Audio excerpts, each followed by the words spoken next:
এত বৃষ্টিতে শাড়ি পরে হাতে আবার ছাতা নিয়ে আবার একটু আধটু রাস্তা নয়, অনেকটুকু রাস্তা হেঁটে চলে গেলাম মেয়েকে নিয়ে জন্মদিনের পার্টি এনজয় করব বলে। হ্যাঁ, যখন আমরা রেডি হচ্ছিলাম তখন কিন্তু বাইরে কিরকম বৃষ্টি পড়ছে সেটার দিকে লক্ষ্যই করি, মাথায় ছিল আজকে আমি শাড়ি পরেই যাব।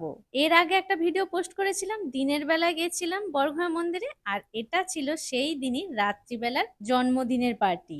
একটাই মেকআপ করেছিলাম, সেটাও তোমাদের সাথে শেয়ার করেছি।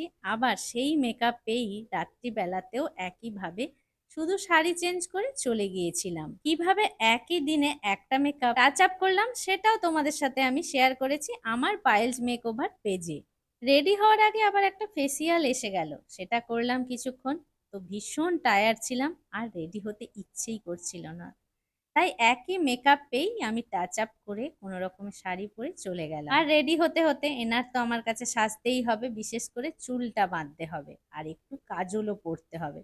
সেই জন্য ম্যাডাম দাঁড়িয়ে আছে চুল বাঁধবে, কোনো রকমের চুলটাও বেঁধে দিলাম আর চোখে কাজলটাও পরিয়ে দিলাম। যে শাড়িটা পরেছিলাম সেটা আমারই বুটিকের শাড়ি। এখানে তোমাদের সাথে একটা কথা শেয়ার করে নিই, অনেকেই জানো আমার বুটিক আছে, আবার অনেকে জানো না আমার যে বুটিক আছে। তাই যারা জানো না তাদের উদ্দেশ্যে বলছি, আমার কিন্তু বুটিকের একটা আলাদা পেজ আছে, সেটা সানভি বুটিক নামে। পেজটাকে ডেসক্রিপশন বক্সে আমি শেয়ার করে দেব, তোমরা ঠিক দেখে নিও। কেন বলছি, কারণ আমরা পুজো অবধি all over India free shipping এই একটা অফার তোমাদেরকে দিচ্ছি, তাই সেই অফারটা পেতে আমাদের সাথে অবশ্যই যোগাযোগ করো। আমাদের বুটিকে তোমরা সব ধরনের শাড়ি পেয়ে যাবে, শুধু আমাদের সাথে একটু তোমাদেরকে যোগাযোগ করতে হবে। সেজে গুজে মা মেয়ে একদম রেডি হয়ে গেলাম, চলো দেখে নিই বার্থডে পার্টিতে গিয়ে আমরা কি কি এনজয় করলাম। শাড়িটার ফুল লুক আবারও তোমাদের সাথে একটু দেখিয়ে দিলাম। এই ডিজাইনটা কিছু বছর আগে চলছিল, এখন হয়তো এই ডিজাইনটা তোমরা পাবে না। যাই হোক, বাইরে বেরিয়ে দেখি প্রচুর পরিমাণে বৃষ্টি হচ্ছিল, কিছুটা কমলো, দুজনে মিলে ছাতা ধরে পুরো বেরিয়ে পড়লাম।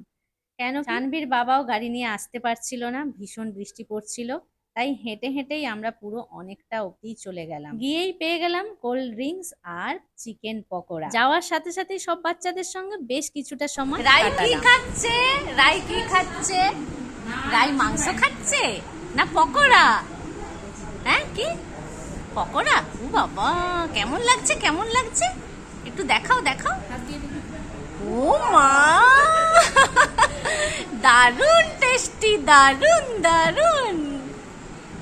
আরে ওই ওই টাকা দেখ তোদের, আর বাপ রে বাপ। এবার বলি কার জন্মদিনে গিয়েছিলাম, আমরা জুইয়ের জন্মদিনে গিয়েছিলাম। জোরে জোরে জোরে। কি খাচ্ছিস?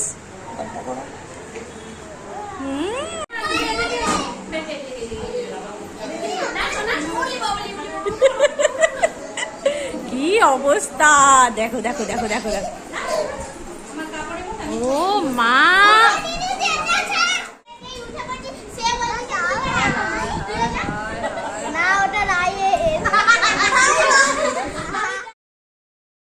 বেশ কিছুক্ষণ ধরে বাচ্চাদের সঙ্গে একটু খেললাম, ওরাও ভীষণ আনন্দ করছিল, চারিদিকে একদম খেলাখেলি করছিল, তোমরা ভিডিওতে দেখতেই পাচ্ছ।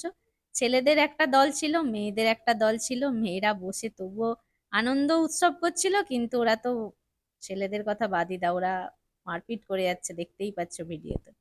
সব শেষে খুব ভালো আমরা খেয়ে একদম বাড়ি ফিরে চলে এলাম, তখন বৃষ্টিটা অনেকটা কমে গিয়েছিল। ভিডিওটা কেমন লাগলো অবশ্যই কমেন্ট সেকশনে জানাতে ভুলো না।